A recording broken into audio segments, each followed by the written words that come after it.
So we are rolling into the weekend, guys, and I know you've heard me say this before, but for long-term success, you can't think of your nutrition as Monday through Friday afternoon. The weekend counts just as much as a Monday or Tuesday, and that's where I think a lot of people tend to fall off a little bit. So think of it like this. Think of it just like math, right? If you go Monday through Friday afternoon, that's like 60% of your week. If you take Friday afternoon all the way through Saturday, all the way through Sunday, you're looking at, like I said, maybe 35% of your week.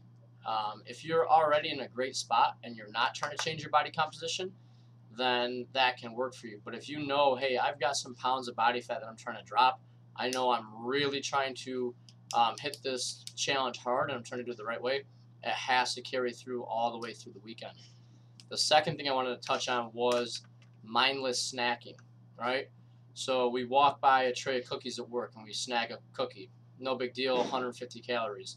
We stop at the gas station on the way home and we get some sort of snack there. No big deal, 120 calories. We go home and we have an extra serving of something that we didn't plan on having. No big deal, extra 150 calories. Well, at the end of the day, that's an extra 300, 350 calories, and now you're way over what you were intending to eat. At no one point did it seem like a big deal, but when you put it all together at the end of the day and you do it again and again and again, you can very easily see how you can go over, right? So the mindless snacking, it doesn't necessarily have to be mindless snacking, but things that we don't think about, right? So unnecessary drinks.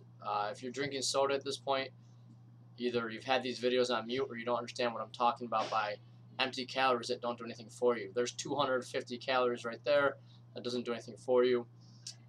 Again, that mindless picking on food that is not part of what you're trying to hit for the day for your total caloric allotment. Easy way to think of that is just like a budget, right? You don't realize how much you're spending on all these little areas until you sit down and actually track them.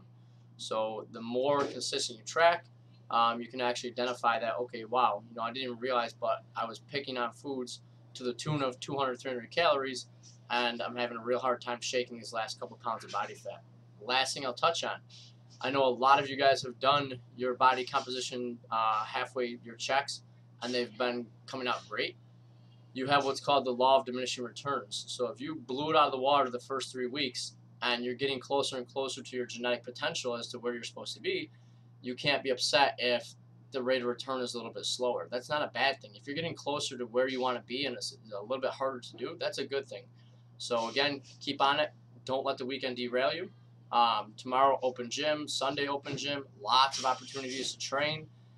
You've got a 5K and I believe a shorter race up in Deerfield, the skeleton run. It's supposed to be a gorgeous weekend. Get out and move. Get some sun on your skin. Have a great weekend, guys. If you need anything, reach out to us and let us know. Have a great weekend.